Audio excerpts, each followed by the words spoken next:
Ajay sir, जब राहुल गांधी की भारत जोड़ो यात्रा जो पहली चली थी, उसमें भी कई सारे जो है वो बाधाएं देखी गई थी, जो कुछ उत्पन्न भी की गई थी, जिसमें से संसद के अंदर मास्क लगाई हुई तस्वीरें भी एक थी। और अभी जब भारत जोड़ो न्याय यात्रा की शुरुआत हुई, तब से लगातार परमिशन के नाम पे कभी दूसरे राज्य में जाने पर हमले हो जाते हैं। फिर उसके बाद जब ये सारी चीजें नहीं चल पाई, तो फिर जो इंडिया गठबंधन के साथी दल हैं उनको अलग करने की एक शुरुआत हुई। इस तरीके के कई सारे खेल हुए। अभी एक दर्शक हैं, उन्होंने भी वो कह रहे हैं कि भाई आप लोगों को पता है कि नहीं पता है फारूक अब्दुल्ला की बात। इस तरीके का ये जो सीन है, अब कहीं ना कहीं मुद्दों से सारा ध्यान हटा दिया जाता है।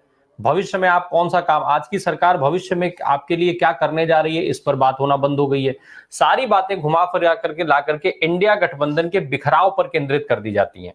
बात मुद्दों की, भविष्य की सब छोड़ करके सवाल ये पूछा जाता है कि इंडिया गठबंधन तो बिखर रहा है, चुनाव कैसे लड़ेगा। भाई इससे किसी का क्या लेना देना। अब लेकिन फिर भी क्या ये जो सवाल है, वो जो भरोसा है इंडिया गठबंधन, कांग्रेस, राहुल गांधी या राज्यवार अगर हम नेताओं पर चले, तेजस्वी, स्टालिन, अखिलेश जो भी हैं, इन पर ये भरोसा जो लोगों का था एक जुड़ा हुआ, क्या उस भरोसे में कोई कमजोरी आ सकती है ऐसे सवालों से। और दूसरा एक सवाल, एक चीज और है सर, अभी हम लोग वाराणसी में भारत जोड़ो न्याय यात्रा का जिक्र कर रहे हैं। राहुल गांधी ने आज जहां पर जनसभा की वाराणसी में, उसकी एक वीडियो बाकायदा वायरल हो रही है। वहां पर भारतीय जनता पार्टी के कार्यकर्ता बाद में पहुंचे, वहां पर उन्होंने विरोध प्रदर्शन किया और उस जगह को गंगा जल से धुलवाया गया, गंगा जल से धुला गया। ये कौन सी सियासत है, कौन सी राजनीति है सर ये? ये यही यही तो बताती है कि कायरों को डर लगता है किसी भी बहादुर से। यदि हिम्मत थी तो राहुल गांधी वहां थे, उसी समय वो करते, वहीं कहते कि नहीं, हम नहीं जाने देंगे, धुलवाएंगे इसको, क्योंकि आपने गंदा कर दोगे। वो जाएं काशी विश्वनाथ के पूरे मंदिर को धुलवाएं जाके। वो इस देश के अंदर प्रधानमंत्री उन्हीं का ही है ना, तो जाके पूरा वो करें जाके। ये गंगा में, उस गंगा में जाके डूब मरे, जिस गंगा को इन्होंने गंदा किया है। कहते थे गंगा माँ ने मुझे बुलाया। हमारे यहाँ कहावत है, उसे कहा जाता है इसे तो गंगा ने बुला लिया। मतलब गंगा ने बुला लिया मतलब निपट गया। गंगा बुलाती नहीं है, गंगा के पास जाया जाता है, और जिसे बुलाती है वो चला जाता है। तो सबसे बड़ी बात ये है। तो जो इस तरह की बातें करते हैं, उससे समझ में आता है कि ये लोग इतने डरे हुए कायर लोग हैं, नफरती लोग हैं। इनके अंदर, इनके पास देखिए कोई मुद्दे तो हैं। आप पूछ दीजिए जो लोग प्रशंसा करते घूमते हैं, नरेंद्र मोदी के बड़े बखान करते हैं, कि आप कहिए, बता दीजिए कि क्यों विश्व गुरु है, क्या है, कहां पर कौन सा देश झुक गया है, मुझे बता दो। 10 ठो कारण बता दो, 5 बता दो, चलो 3 बता दो, नहीं बता पाएंगे। कहो वो 10 काम बता दो जो नरेंद्र मोदी ने किए हैं, जो कभी पहले नहीं हुए थे। हाँ, बता देंगे। नफरत फैलाने की राजनीति हुई है, प्रधानमंत्री के मुंह से इतने गंदे शब्दों की बात हुई है, इस तरह के शब्द हैं, इस तरह की चीजें हैं कि जो प्रधानमंत्री ने तमाम समाज को बांटने का काम किया है, समाज में जो है पूरी तरीके से बेरोजगार बनाने का काम किया है, भुखमरा बना दिया है, और न जाने क्या क्या। मैं 100 दिखा गिना दूंगा, आप सिर्फ 10 उनके अच्छे काम बता दीजिए, नहीं बता पाएंगे। लेकिन राहुल गांधी मुद्दों के साथ खड़े हैं, वो हर चीज को लेके बिल्कुल स्पष्ट। वो जो पंच न्याय का मुद्दा है, उससे बड़ा और क्या मुद्दा हो सकता। आर्थिक जो पूरा न्याय है, उसमें हर चीज उन्होंने डिफाइन की है।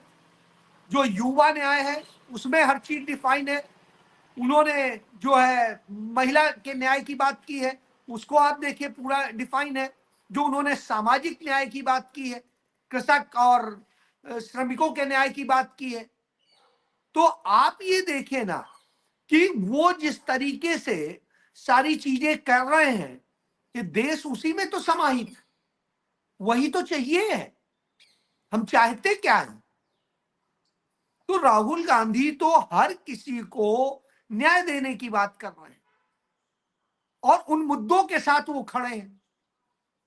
और जिस तरह से धनंजय जी ने कहा, मैं 100% सहमत हूं। आज की डेट में एक ही शख्स है जो लड़ रहा है, और वो लड़ रहा है न सिर्फ राष्ट्रीय स्तर पे, अंतरराष्ट्रीय स्तर पे, बल्कि अपने अंदरूनी भी इन तरह के वो, और आप चाहे जितना कर लीजिए। क्या कहते हैं, इंडिया गठबंधन था क्या और है क्या?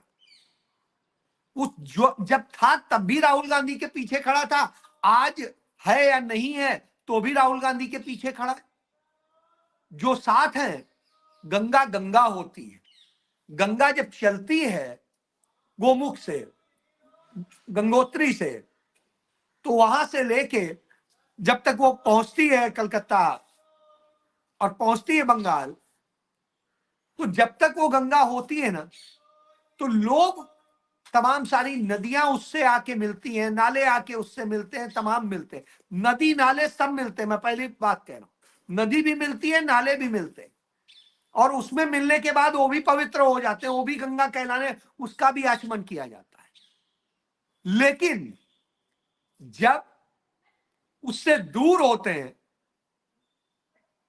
तो उसका आचमन नहीं होता। वही आप देखिए, कहा अभिशाप के रूप में कहा जाता है, और कहा वो नदी जब मिल जाती है तो उसी के साथ पवित्र हो जाती है। तो इससे आप समझ सकते हैं, जो एक पाप है और उसके बाद में गंगा से मिलके पुण्य बन जाता है, वही राहुल गांधी।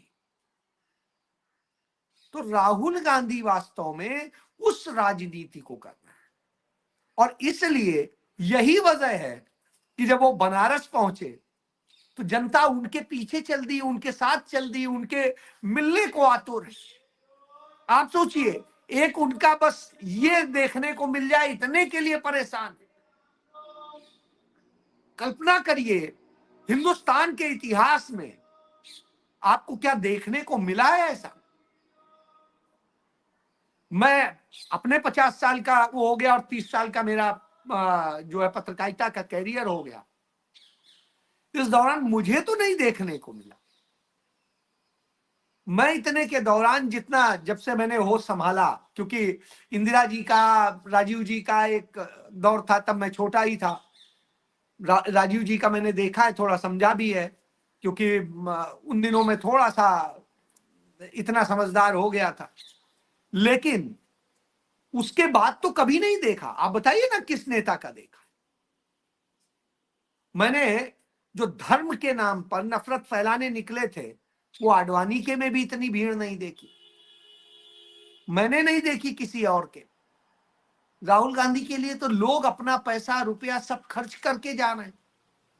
मेरे जैसा व्यक्ति जो सब कुछ करने के बाद में, आज मेरे लिए थोड़ा भी पैसा मायने रखता है, हम कोई भी पत्रकार हो उसके लिए थोड़ा थोड़ा पैसा भी मायने रखता है।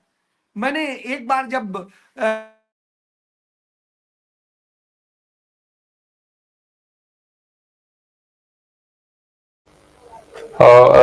अजय सर, आवाज नहीं आ रही आपकी। अजय सर, ऑडियो नहीं आ रहा आपका। नहीं, ऑडियो नहीं आ रहा सर, ऑडियो नहीं आ रहा आपकी। नहीं सर, नहीं, ऑडियो नहीं आ रहा है अभी। अजय सर दोबारा मेरे ख्याल से जुड़ेंगे। संजय सर, एक चीज और, जिस तरीके से अयोध्या के अंदर अभी जो कि वाराणसी में अपने जो है राहुल गांधी ने अयोध्या का जिक्र किया। अयोध्या का जिक्र करते हुए उन्होंने कुछ चीजें बताई। उन्होंने कहा कि भाई, अयोध्या में जब प्राण प्रतिष्ठा का कार्यक्रम था, वहां पर मोदी जी दिखाई दे गए, अडानी, अंबानी, सबका नाम उन्होंने लिया, अमिताभ बच्चन और तमाम। लेकिन क्या राष्ट्रपति कहीं पर दिखाई दी? संसद भवन का, जब नई संसद भवन का उद्घाटन हुआ था, तब भी उन्होंने ये मुद्दा उठाया था। साथ ही साथ उन्होंने ये भी कह दिया कि भाई, नरेंद्र मोदी जी के लिए गरीब की कोई जगह नहीं है, वो अमीरों के लिए, उद्योगपतियों के लिए रेड कार्पेट बिछाते हैं। अजय सर आ गए हैं, तो उनकी बात पूरी करा लें सर पहले, फिर मैं आता हूं आपके पास। तो मैं ये कह रहा था कि देखिए, मैंने 1,38,000 रुपया पेमेंट किया। मैंने ये सोचा कि कितने रुपया मैं अपने, यदि हाँ, किसी हेलो। को कम से कम उसके जन्मदिन पर उपहार में दूं तो क्या दूं। हाँ, राम प्रकाश। तो मैंने सोचा, यदि 1 रुपया देते हैं हर साल तो इतना बनता है, 10 रुपया देते हैं तो इतना बनता है। हमारे यहाँ 101 रुपया देने का चलन है। तो हमने कहा 101 रुपया ने सही, 1,38,000 रुपया उस हिसाब से बनता है, मैंने वो दे दिया। तो आपको एक ये उदाहरण दे रहा हूं। इसी तरीके से आप देखिए, यदि आप, जब अभी राहुल गांधी ने भारत जोड़ो न्याय यात्रा के लिए क्राउड फंडिंग की बात आई, तो मैं सोच रहा था कि मैं तो दे चुका हूं, क्या दूं। तो मेरी बेटी छोटी है, 6ठे में पढ़ती है, वो मुझसे बोली कि पापा अब क्या देंगे। मैंने कहा मैं दे तो चुका हूं। तो बोली लेकिन इसमें भी देना तो चाहिए। तो मैं हंसते हुए बोला चलिए 670 रुपए दे देते हैं। उसने कहा नहीं, अब 10 रुपए, मतलब आप सोचो 1 रुपया किलोमीटर के हिसाब से भी नहीं दोगे। हमने कहा बनता तो है 1 रुपया प्रति किलोमीटर। उसने कहा पापा एक बात है, गाड़ी से जाते हो, टोल का औसत कितना पड़ता है। मैंने कहा करीब करीब 1 किलोमीटर का 3 रुपया से 4 रुपया पड़ता है। तो उसने कहा जब 3 से 4 रुपया 1 किलोमीटर का पड़ता है, तो यहाँ तो 1 रुपया ही देने की बात है ना। तो मैं हंसा और उसके बाद में मैंने 6,700 रुपए दे दिए। तो मैं ये उदाहरण बता रहा हूं कि ये होती है, ये सोच होती है। क्यों, जब लड़ाई के लिए तो आप क्या कर रहे हैं, आप अपना बताइए। हम पत्रकार हैं, ठीक है, हमारे पास उतना नहीं होता है, लेकिन हम जो कर सकते हैं वो भी तो हमें करना चाहिए, क्योंकि हम पहले इस देश के नागरिक हैं, पहले इस देश का लोकतंत्र जब है तब हम पत्रकार हैं। उन्होंने यह संविधान, यह लोकतंत्र न दिया होता तो आज ये नहीं होता। आज जब वह बचाने की बारी है तो हम क्या कर रहे हैं, सवाल यहां पर खड़ा है। और यही राहुल गांधी एहसास करा रहे हैं, इसलिए वो स्टेट्समैन। मैंने जिंदगी में कभी किसी को चमन्नी नहीं दी थी, किसी राजनीतिक पार्टी, पहली बार दी। जी